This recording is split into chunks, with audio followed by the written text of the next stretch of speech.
So what's up mga otis, kumusta kayo? At welcome back ulit sa channel ko. Ngayong araw na to mga otis, nandito po tayo sa extended farm natin dito sa Bacoor. Dahil may nag-request na ka-otit natin kung pwede bang makita yung iba pang koleksyon ng isda dito.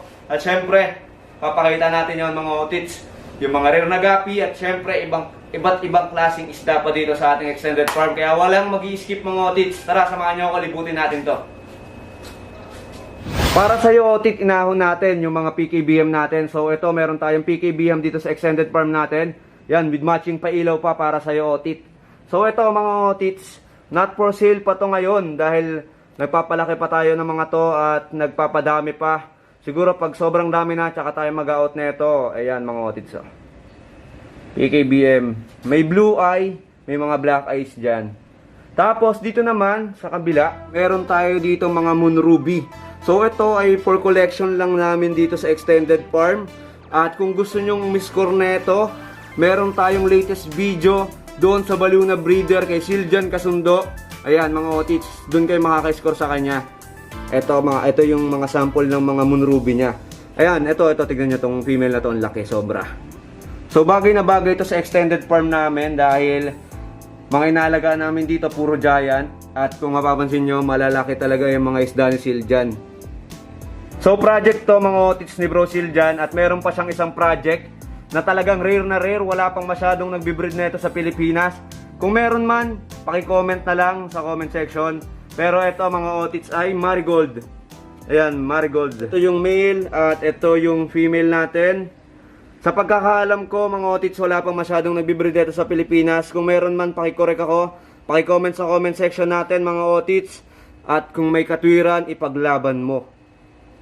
Pagkatapos ng ating mga live bearers, mga molly, dito naman tayo sa ating tinatago-tago ding gapi. So papakita ko sa inyo mga tito yung breeder namin ng gapi. Na gapi ngayon. Meron tayo ditong... Ang ganda ng gapi na to mga Otits, no? So, etong gapi na to, hindi amin to mga tito. Sample lang to, sample video lang to ng seller sa amin. Pero ito talaga mga Otits, yung ivory namin. Meron pa kami dyang ivory na Dumbo ear. At yung dalawang male dyan, ayan, di sila Dumbo ear. Ayan, medyo naninibago pa sila dahil kakaangat lang natin. Update namin kayo mga Otits pag naparami namin to.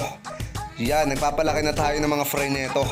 Sa mga nagtatanong po at nagtataka kung bakit malaki yung ating neon, so yung tatay po kasi na ginamit natin ay purong giant siya. Ang ganda talaga pagmasdan ng mga neon kapag may ilaw.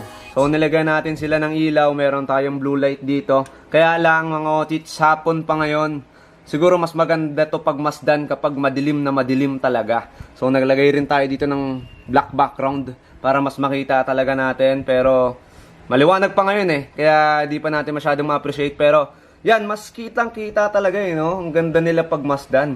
Talagang nag-glow-glow sila. Sa lahat ng neon mga Otits, dito ko pinaka napugian talaga Ito, meron ditong parang, alam niyo yung pattern ng Nemo marble? Ayan tingnan niyo mga Otits Ayan pogi. So ito, for sale din to mga Otits. Baka kumindat sa inyo tong pogi na to. Ayaw niyong magpakita Ayan lang. Ayan. Ayan ang ganda ng pattern mga Otits. So for sale yan, PM nyo lang ako, yung Facebook ko, nandun lang sa comment section nakapin. Pupunta tayo ngayon doon sa may ref tab dahil mga Otits, yung mga giant natin doon nung nakaraan, yung iba na out na natin, yung iba naman nilipat natin doon sa may aquarium na yon. Tapos yung mga nandito natin na breed na mga giant, nilipat natin dito sa may ref tab na to. Ito yung mga bago nating pinapalaking mga giants. Ayan, ang gaganda ng mga kulay agad niyan mga tito, mga batang-bata po. Tingnan nyo, makukulay na agad.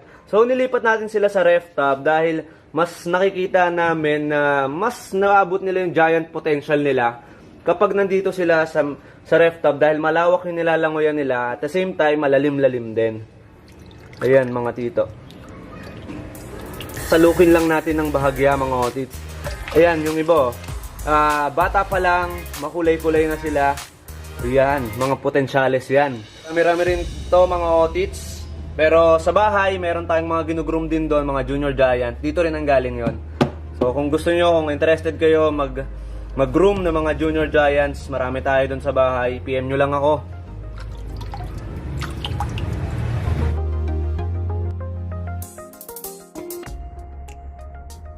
Dito sa likod mga otits, meron pa tayong dalawang ref tub dito. So dito mga tito, puro halaman lang halos dito. Ayan, may anubias. Ayan, mga anubias oh. Meron pa yan doon, mga anubias. So nandito sila mga tito sa ref tub para malamig-lamig lang yung tubig nila at maparami natin sila. Tapos dito sa pangalawang ref tub, natatandaan nyo ba yung aking 24K balloon molly? So, di ba naglabas yun ng gantong kulay? Ito, teka lang. Ayaw nila magpadakmay. Yung basta yung ganyang kulay. Ngayon dito sa second extended farm natin, marami na yan dito. Yan, dyan na lang sila nagpapadami. Tapos ito yung mga gapi natin na Singa Blue. Ayan. Mga Singa Blue natin ng gapi. Tapos ito, Singa Blue din to na mga fry.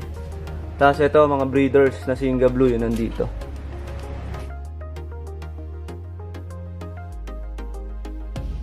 Tapos, mga tito, meron din tayong mga danyos dito. So, natatandaan nyo ba na pumunta kay CJ? So, nakabili kami doon ng leopard na danyo. At ito, binread natin dito. So, yung project niya, mga tito, na leopard na danyo, masasabi natin stable siya. Dahil 4 lang halos yung nilabas niya na parang blue. Ayan o. Pero halos lahat ng naging anak is ayaw mahuli. Ang bilis. Ayan o. Yung may blue dyan eh. 4 lang yon. Ayan, yung ganong kulay. Tapos lahat halos puro green na leopard. Bali nagangat ako ngayon ng mga avatar. Bali ito yung breed natin ng mga sparkling. Tapos yung tatay nanalo sa show.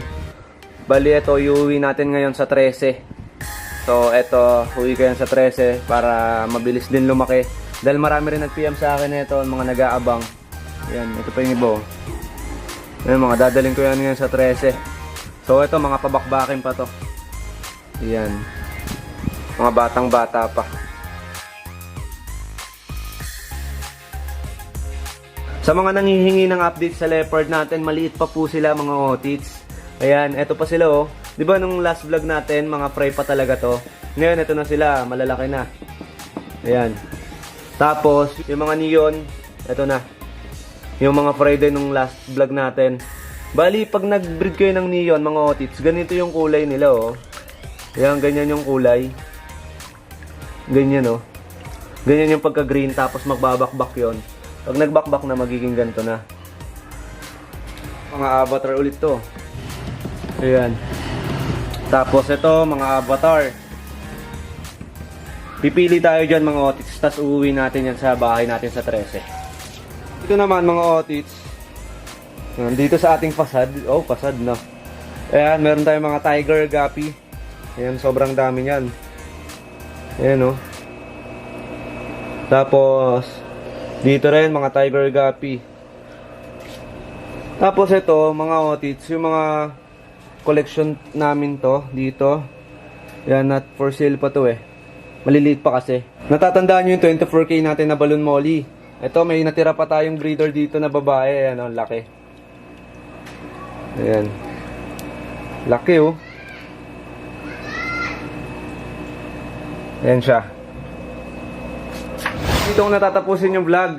Bibili muna tayo ng plastic at syempre, yon, magbabalot muna tayo ng mga pang-out natin, mga otits. Kung gusto nyo mga otits umorder ng mga beta natin, ilalagay ko yung Facebook ko doon sa comment section natin para mas ma-PM nyo ako sa mga detalye. At 13 Martires location nga po pala tayo mga otits, pero can ship nationwide tayo. Ayan.